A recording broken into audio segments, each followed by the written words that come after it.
Hello, ladies and gentlemen, and welcome to another episode of the Daily Friend Show.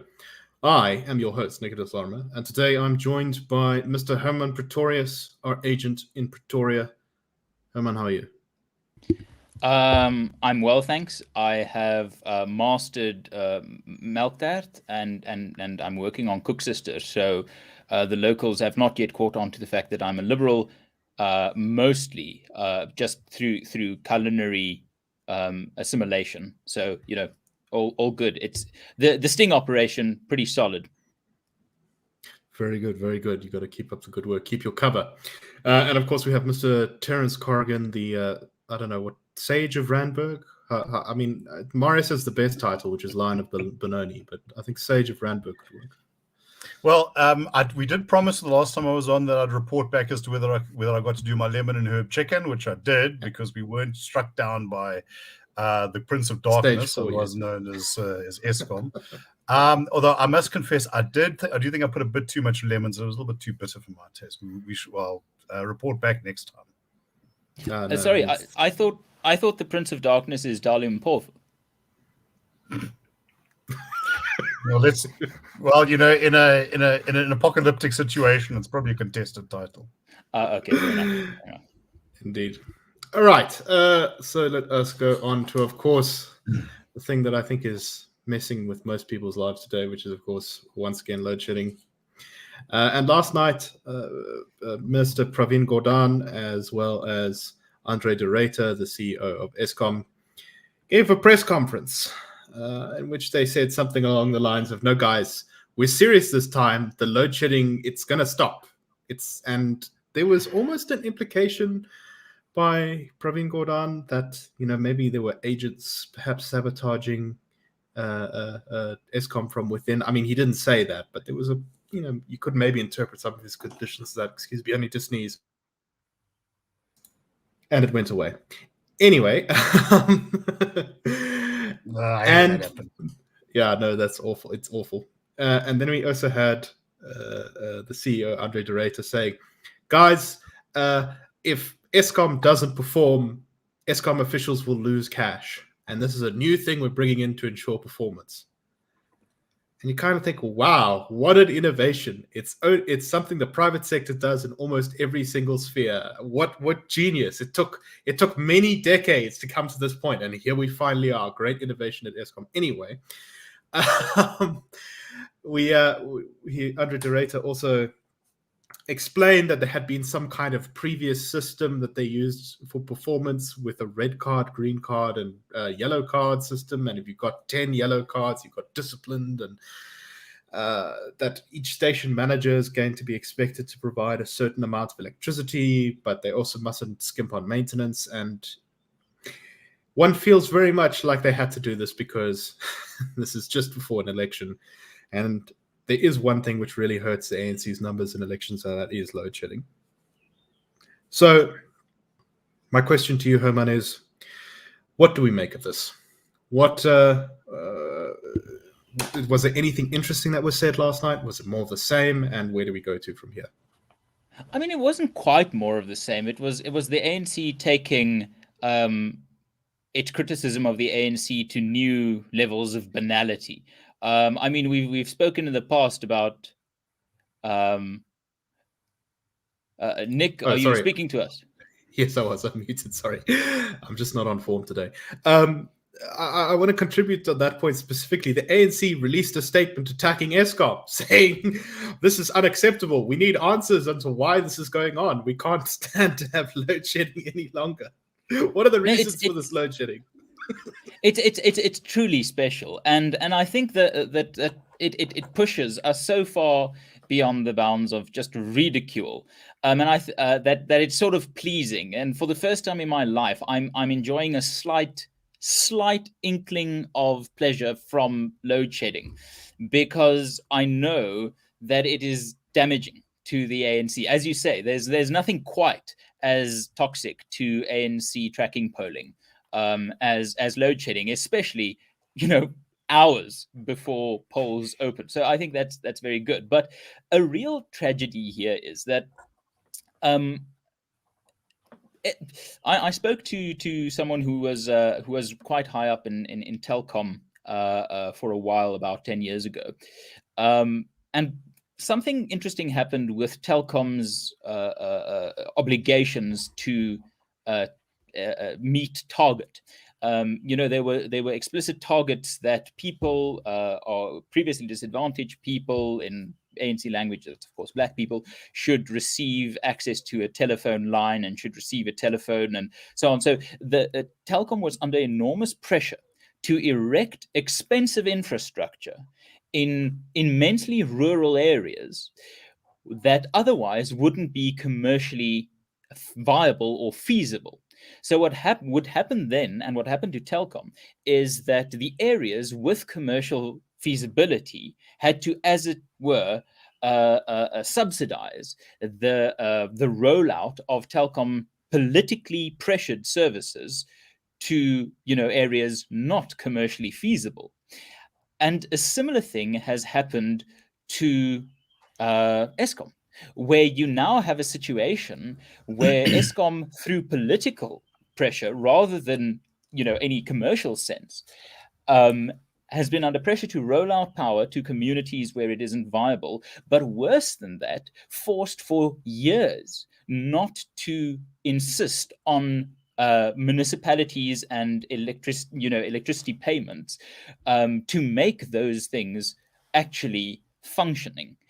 So the sort of bizarre schadenfreude I'm experiencing from this is twofold, in the sense that for years they tried to play this game of using Eskom as a political tool, and now, in the days before an election, that tool, because of that abuse, is now blunt and stumbling catastrophically. And you mentioned this point that the private sector has this, thing for years. It's built into the system. If you can't offer a service in return for sensible payment and have that contractual relationship of reliability, you don't enter the market. So the real tragedy for Eskom is it might have been once had the capacity to work, to function. But now what's going to happen with IPPs, in my view, being essentially inevitable, is Eskom will at the end of the day be saddled with maintaining electricity infrastructure and provision in non-commercially viable areas due to political pressure, while competitors outcompete them in areas where there is money to be made, because the user won't then have to subsidize areas of non-commercial viability. So Eskom, just, it's to say that we're past the point of no return is to be, kind by about a decade in terms of where the point of no return really was. I just want to read a little bit from the ANC statement on this. So it's titled ANC Calls for Decisive Leadership Action at Eskom. And I'll just read the last little bit here. The ANC demands unequivocal answers on the current state of the power supply. The mixed messages and lack of public transparency and accountability witnessed are a source of grave concern and suspicion. It is also a direct affront to the ANC's commitment in our manifesto to ensure safe and reliable electricity supply to our communities. For this is to be achieved, the ANC calls for leadership and transparency in explaining to South Africans the state of power supply, in order to make an honest assessment on whether the right skills and leadership are at our disposal at the utility under the current circumstances. The anxiety and disruption meted out upon our people by the inconsistency in messaging and failure to take the nation into confidence in the state of the grid must be condemned. Issued by the African National Congress. Terence, your thoughts? Is that take the nation into its confidence or abuse the confidence of the nation? Stuff like that just makes us seem like not a serious country. I would like to say that whoever wrote and issued that is just formidably. Well, the only name. The only name on it is Pule Mabe, who's the national spokesperson. Yeah. I don't know if he wrote it. But, you know, like I wonder if whoever was writing this wasn't giggling. You know, just thinking, oh well, you know, I've got to put something together. I might as well go all in, you know, kind of go big or go home. But it can't go home because there's no power there anyway. And if we stay at work, we probably haven't paid Eskom, so we can't stay here either. And we're probably not being paid anyway, given the state of the ANC. So yeah, and then of course there's the whole SARS issue, which is also like quite a bad one. Maybe if we paid that, we'll have money to capitalize Eskom. But you know, these are complicated questions. But I question whether there's enough capacity for self-reflection to actually go that far. That, you know, at some level, I have to quote Richard Gere in that movie Red Corner, which I mean, the Chinese pressure you probably won't see for sale anytime soon. At the end, when the guy from the American embassy comes to him and says, "We were right behind you all the time," he looks at him and says, "You guys really believe this shit, don't you?" No, I think reading that, I just wonder if there is enough intellectual firepower to appreciate the scale of the problem, let alone even begin to deal with it. You know, maybe, you know, they're technocrats in Treasury or whatever, and probably a few good people in Eskom who actually get that. But I think that you know, it's been railroaded into the situation over years. Now, I, funnily enough, am old enough to remember the whole Telecom rollout, and in a way, it makes sense for a company like that to cross-subsidize. You know, if you believe that there's a social good in spreading that around. And Telecom, I think, has, as these things go, weathered that transition passably. I mean, they're still a going concern. Eskom was just run down ideologically. It was looted, and you know, the idea that its only real incentive was political. Also tied up with the collapse of local government. There was a time in the early 2000s when it looked like local government might, you know, get on its feet, but for the most part, that was just allowed to fall through the floorboards. And yeah, you know, we've heard this stuff again and again and again and again. So when they say, well, you know, we're going to be cash consequences now, yawn. It's a bit like President Ramaphosa saying, yeah, look, I know things are bad, but the ANC is really super duper, truly super serious this time. We're going to be renewing.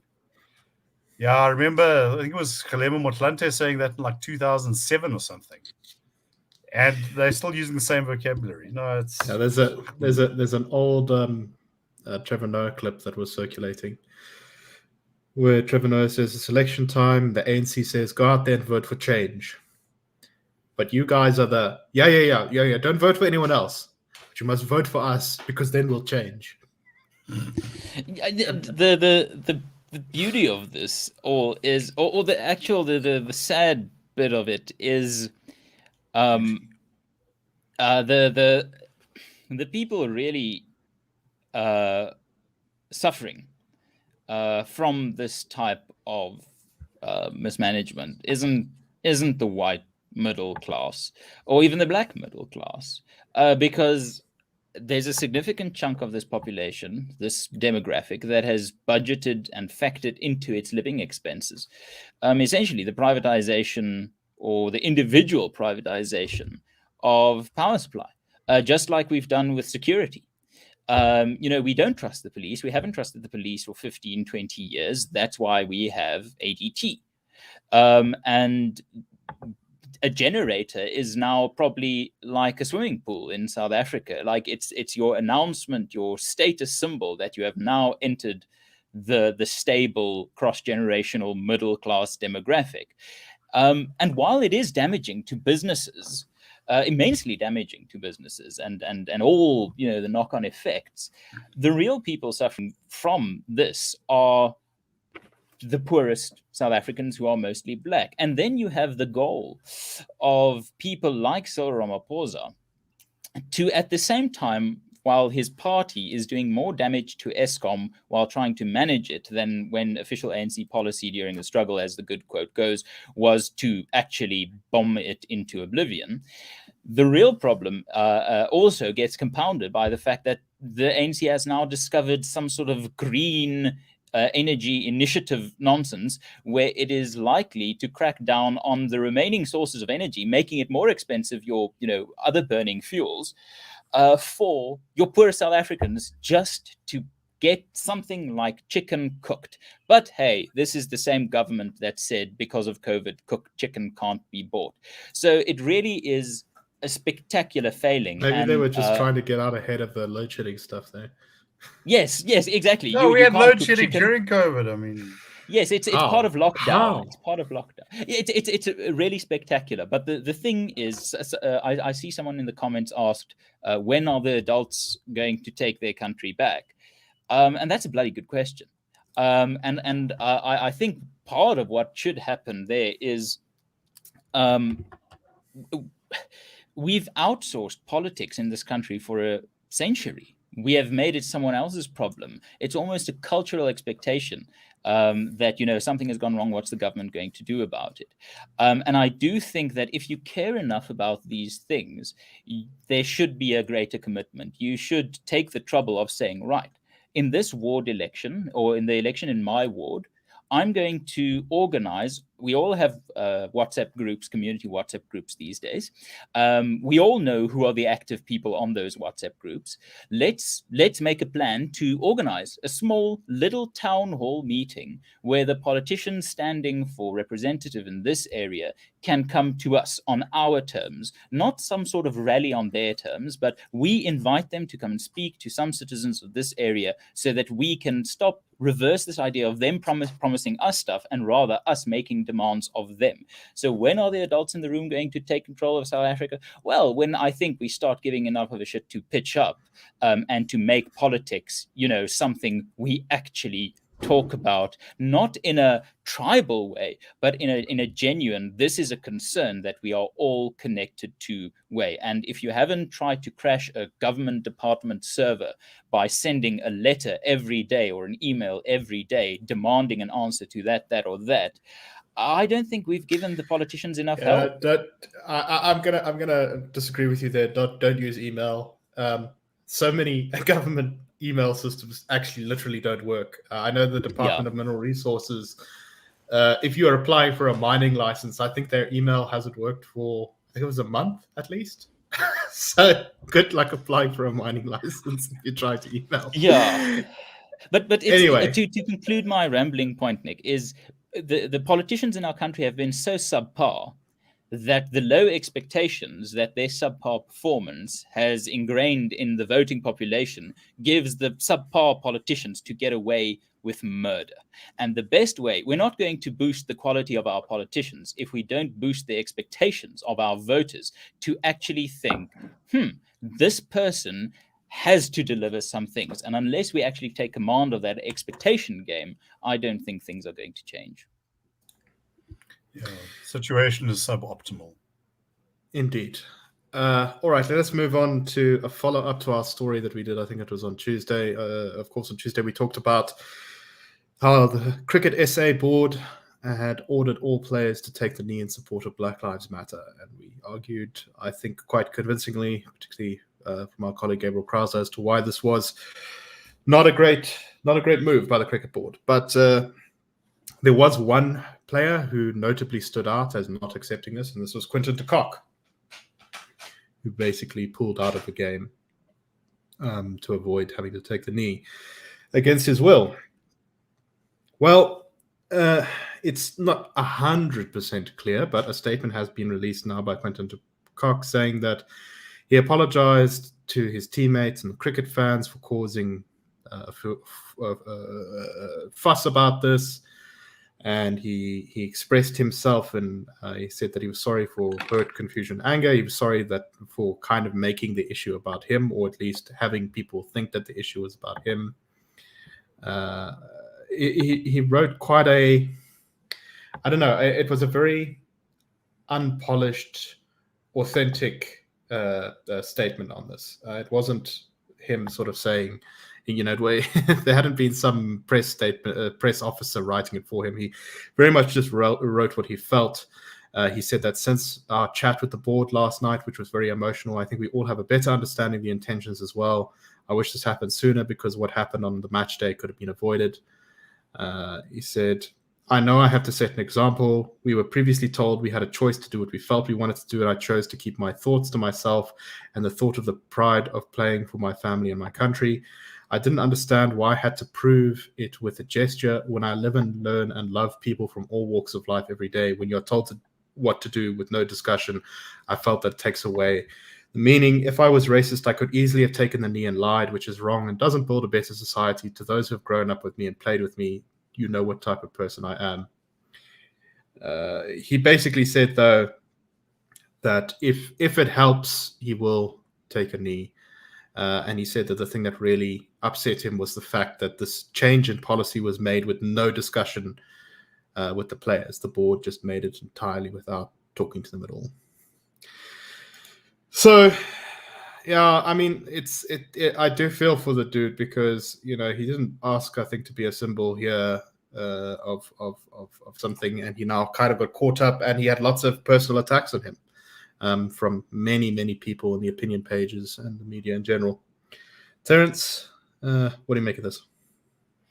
Well, we don't know why he had an issue with this in the first place. He's been rather coy about that, as is good, right?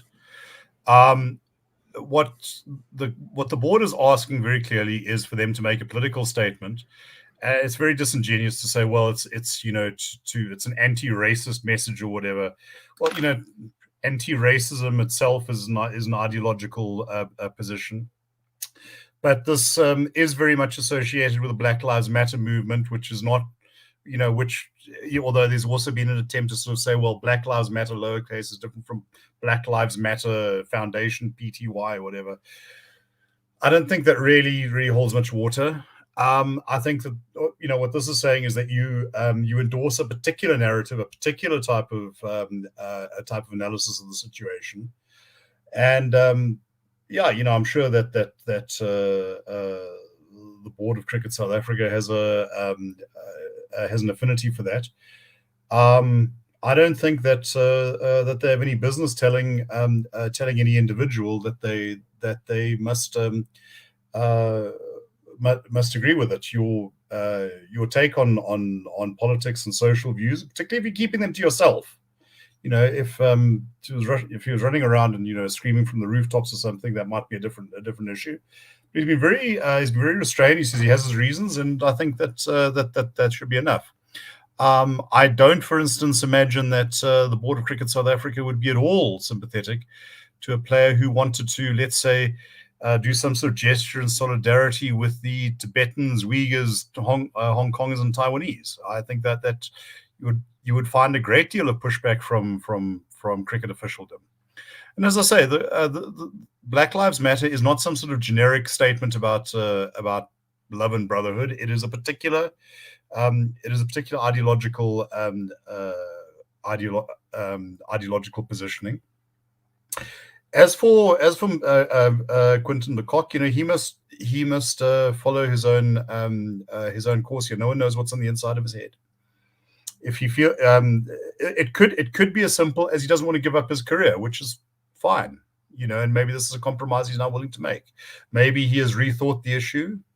Maybe the issue is not what we think.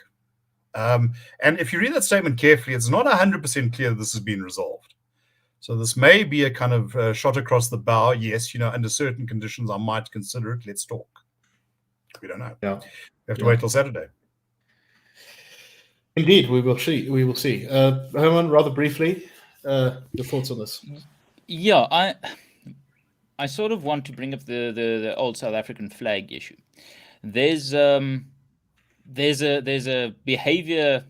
To say it's emerging, it has emerged.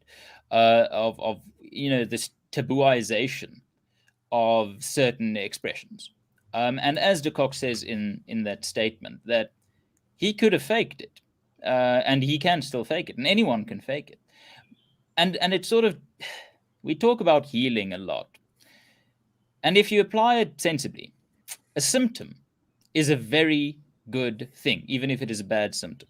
If you get headaches, if you get heart palpitations, if you get fever, if you get pain, these symptoms are diagnostically key to understanding the scale of a problem and spotting a disease. And I think the same applies. The tabooization hides all symptoms of social diseases. Racism might be seen as a social disease. I think it could be seen as that. But if you're going to make the manifestation of racist expression an absolute taboo, and you're going to hide it with, painkillers like kneeling, you're never actually going to heal the sickness. You're only treating the symptoms, and the illness can hide spectacularly behind the absence of symptoms. If you want to make genuine progress against racism, then you don't ban the symptoms of racism in the meek form of expression and the dangerous form of expression. That's true. But if I see someone waving the old flag saying, kill the blacks, that's a symptom of me understanding where that person is coming from. And if racism is of such importance to me, I can engage with that person and try to go beyond just mere the antipathy of his current and my current beliefs. But if he can't wave the flag and he can't shout, kill the blacks, which is an awful thing to shout, by the way, it becomes more difficult to spot the symptoms and therefore cure the disease. Because if Quinton de Kock is a racist, and I'm not saying he is, but if he is a racist and he takes the knee and he maintains his racist attitudes, then taking the knee has done the combat against racism a disservice. It has hidden a symptom that could have been diagnostically relevant in a diagnosis crucial to finding a cure. So this tabooization of certain expressions for the mere possibility that they might be perceived as racist, I think is absolutely counterproductive if you believe in non-racialism. All right, let us move on to our final topic for today. We don't have a lot of time, so I'm just going to go to you, Terence, on this one. There's been a coup in Sudan. There was an ousting of their longtime dictator, Omar al-Bashir, relatively recently. I think it was in 2019. And a sort of hybrid government between the civilians and the military was set up to try and govern the country. And the military has now decided that they have altered the deal. Pray they don't alter it any further. I think a number of people have already been killed in the protests against this coup, and the World Bank has just cut off aid to Sudan because of the military coup. Terence, what should we make of this? Yeah, Sudan has had a very tortuous and tortured history. The word genocide gets thrown around a lot. During conflicts in the early part of the century, in the 1990s, there were some very brutal actions taken, particularly against the Christians and the animists in the south. It's often kind of represented as a conflict between, let's say, Black Africans and Arabs. Then, of course, there was Darfur, which both being Muslim. Sudan, however, has natural resources. Interesting thing not many people know is that the gum that's used in carbonated drinks to kind of suspend sugar. A lot of that comes from Sudan. They were the bolt hole for Osama bin Laden for a while. Apparently, he had certain interests in those gum trees. So, if you were drinking Coke in the 90s, they said something about where your money was going. And the military has played an enormously influential role in its politics. So you had a strange situation that Bashir was ousted, but the institution of the military remained very powerful and very influential. This wasn't like a sort of caretaker coup of the type that you sometimes have, where we're kicking out the rotten politicians and like waiting for more honest ones to come. And it was like, well, we'll kind of co-govern and we'll give the people out of uniform a little way in. But they decided they didn't like this. This wasn't so lacquer. It was suboptimal, as we said earlier, and decided that they were going to de-elect the civilians. Rather reminded of what Bertolt Brecht said about East Germany. If the people had betrayed the government, maybe we should just dissolve them and elect a new one. Yeah. So we seem to be back. We seem to be back to square one. Unfortunately, yes. And I wonder what this means because, of course, Sudan has warmed a lot in its relations to Israel. So I wonder if it's going to change the geopolitics of the region with this coup. Anyway, that's all the time we have for today. Thank you very much for listening. Please support the Institute of Race Relations, which is, of course, the great tentacled octopus behind the Daily Friend and the Daily Friend show. Also, check out the dailyfriend.co.za. And you can do that by SMSing your name to 32823. That is supporting the IRR. Check out the Daily Friend. It's free. Anyway, thank you very much. We'll see you next week and have a wonderful weekend, everyone. Cheers.